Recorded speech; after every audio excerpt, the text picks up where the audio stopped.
Hello everyone, मैं Shivam welcome करता हूं आपका अपने चैनल लर्न विद शिवी पर। आज पढ़ेंगे नॉन मेटल की फिजिकल प्रॉपर्टीज। क्या होती हैं नॉन मेटल की फिजिकल प्रॉपर्टीज? आइए स्टार्ट करते हैं आज का लेक्चर। यहाँ क्या पढ़ेंगे?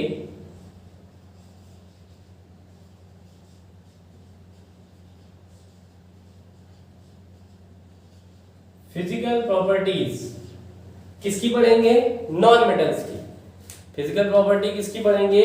नॉन मेटल्स की। ठीक है, पहली प्रॉपर्टी क्या होती है कि non metals are generally gases. Non metal generally क्या होते हैं? गैस होते हैं। बट यहां एक्सेप्शन लाएंगे। Br जो ब्रोमीन होता है वो किस में होता है? लिक्विड। ब्रोमीन किस में होता है? लिक्विड। ऐसे ही फास्फोरस अपने सॉलिड फॉर्म में पाया जाता है, P4। ऐसे ही सल्फर एसिड,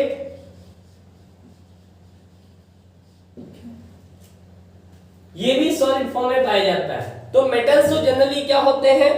मेटल्स जनरली आपके गैसें होते हैं, लेकिन कुछ ऐसे भी हैं जो कि आपके लिक्विड भी होते हैं और सॉलिड भी होते हैं। ये ध्यान रखिएगा इसको। ये आपका जो ब्रोमीन है इसको ध्यान रखिएगा। ब्रोमीन क्या है? ब्रोमीन ऐसा नॉन मेटल है जिसकी, ठीक है, जो लिक्विड में पाया जाता है। एक ही ऐसा नॉन मेटल है जो कि लिक्विड में पाया जाता है। ठीक, फिर देखिए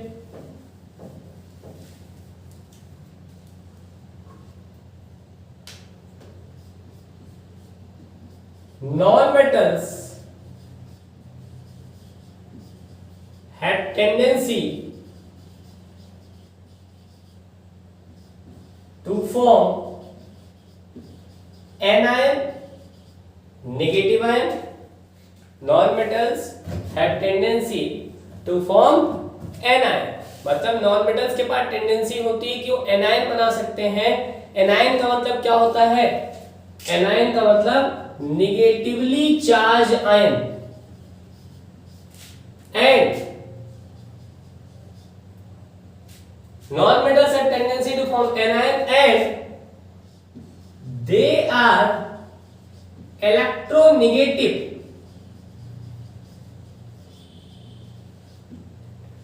they are electronegative।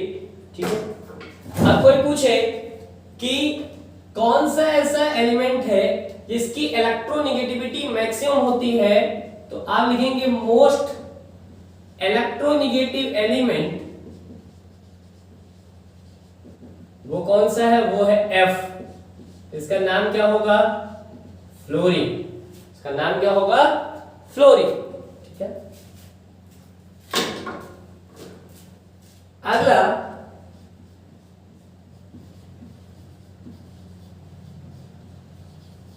non-metals are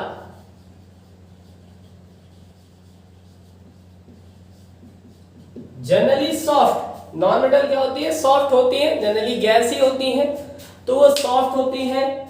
but exception लिखेंगे,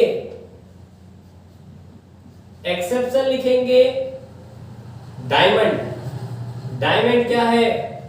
डायमंड है हार्डेस्ट एलिमेंट या hardest substance.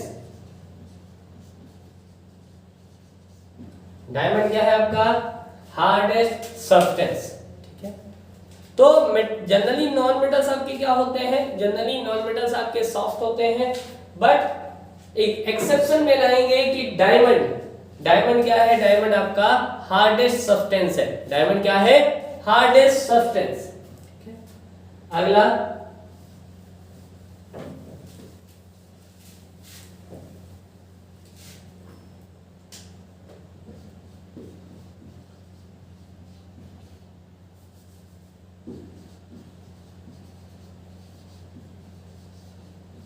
non-metals are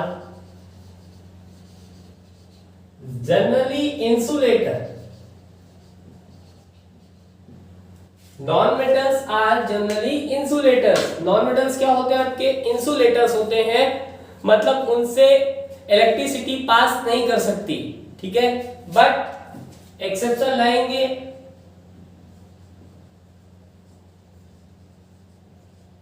graphite,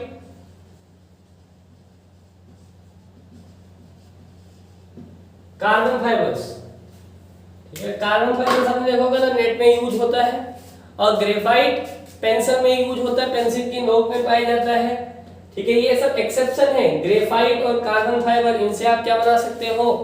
इनसे आप कंडक्टर बना सकते हो, मतलब ये क्या होते हैं? ये कंडक्टर्स होते हैं, ठीक है। ये आपके क्या होते हैं? कंडक्टर्स होते हैं, ठीक है। अच्छा,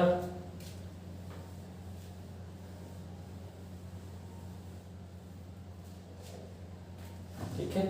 फिर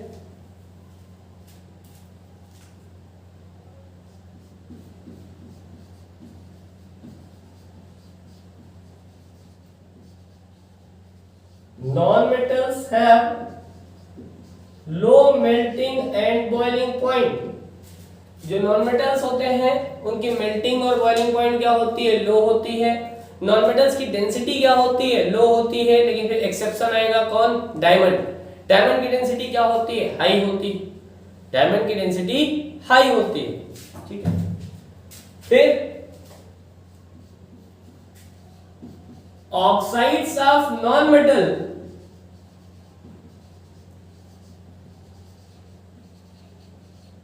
आर एसिडिक। जो नॉन मेटल्स के ऑक्साइड होते हैं वो कैसे होते हैं? एसिडिक होते हैं। जैसे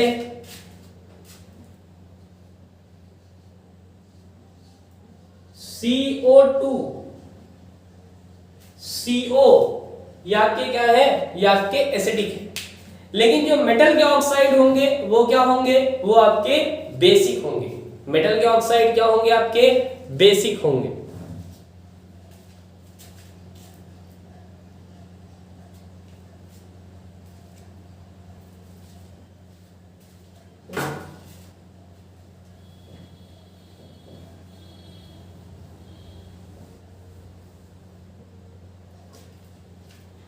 कुछ नॉन मेटल्स के नाम लिख लेते हैं।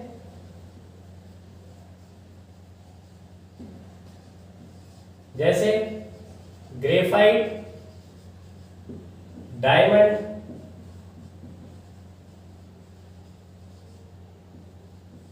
Fullerene,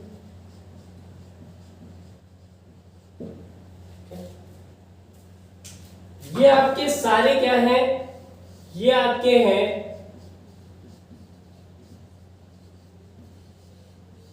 allotropes of carbon. ये सारे कार्बन के एलोट्रॉप्स हैं, मतलब सारे के सारे किससे बने हैं? सारे के सारे आपके कार्बन से मिलके बने हैं, ठीक है। जिसमें जो ग्रेफाइट है आपका, इसमें मैंने स्टार मार्क किया है क्योंकि ग्रेफाइट आपका क्या है? ग्रेफाइट आपका कंडक्टर है, ठीक है। मतलब ये क्या कर सकता है? ये इलेक्ट्रिसिटी को कंडक्ट करा सकता है। अच्छा, अगर स्ट्रक्चर देखा जाए तो जो ग्रेफाइट होता है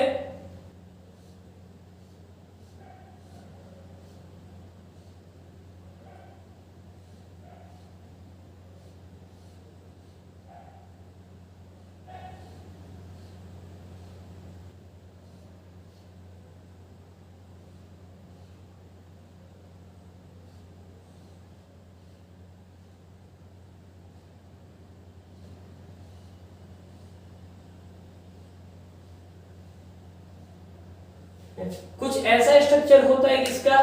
ग्रेफाइट का। कुछ ऐसा स्ट्रक्चर होता है ग्रेफाइट का। हॉरिजॉन्टली लेयर होती है, ऐसे एक लेयर ये हो गई, अब ऐसे एक लेयर नीचे भी होगी,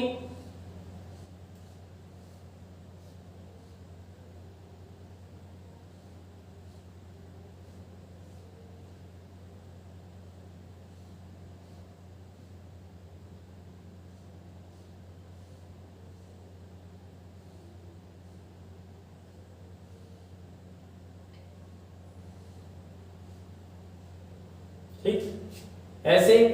और ये लेयर आपस में वीक वंडरवाल फोर्सेस से जुड़े होते हैं।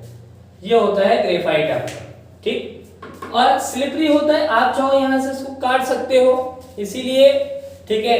ग्रेफाइट जो यूज होता है वो किसमें, ऑयलिंग ग्रीसिंग यहां यूज होता है, ठीक है। अब यहां पे देखिए कार्बन की वैलेंसी 4 होती है, लेकिन ये कार्बन 1 2 और 3 ही लोगों से जुड़ा हुआ है, मतलब कि इसका 1, ठीक है। इसका जो 1 इलेक्ट्रॉन है वो अभी भी खाली है और वही इलेक्ट्रिसिटी कंडक्ट कराता है, ठीक है। अब डायमंड अगर देखा जाए तो डायमंड के पास हेक्सागोनल स्ट्रक्चर होता है,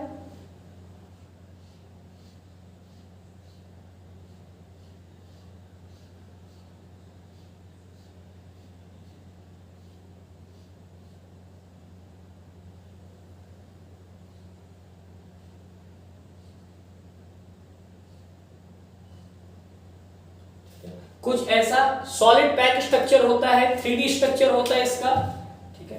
और जो फुलेरीन होता है वो क्या होता है आपका, वो होता है C60, मतलब 60 कार्बन से मिलके क्या बना होता है, वो फुलेरीन बना होता है। और नॉन मेटल देखिए, और नॉन मेटल के एग्जांपल देखते हैं।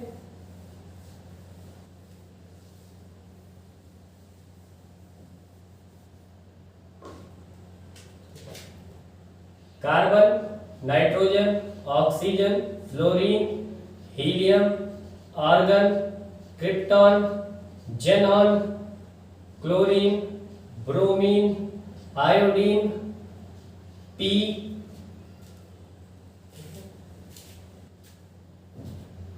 ये सारे आपके क्या है, ये सारे आपके, और एग्जांपल कार्बन या तो आपने लिखा ही, ठीक है।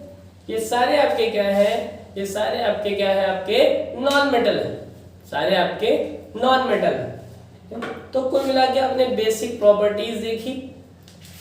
अच्छा, ये आपने देखा कि मेटल नॉन मेटल से कैसे जुड़े होते हैं, मेटल मेटल के बीच में मेटेलिक बॉन्ड होगा, मेटल नॉन मेटल से कैसे जुड़े होते हैं, मेटल नॉन मेटल से जुड़े होते हैं आपके कैसे, वो आपके जुड़े होते हैं आयनिक बॉन्ड से। लेकिन नॉन मेटल अगर कोई पूछेगा कैसे जुड़े होते हैं, वो कोवैलेंट बॉन्ड से जुड़े होते हैं। किससे जुड़े होते हैं, कोवैलेंट बॉन्ड से, ठीक है। तो आज की वीडियो में इतना ही, पढ़ते रहिए, खुश रहिए, चैप्टर को पढ़ते रहिए, एंजॉय करिए, गुड बाय।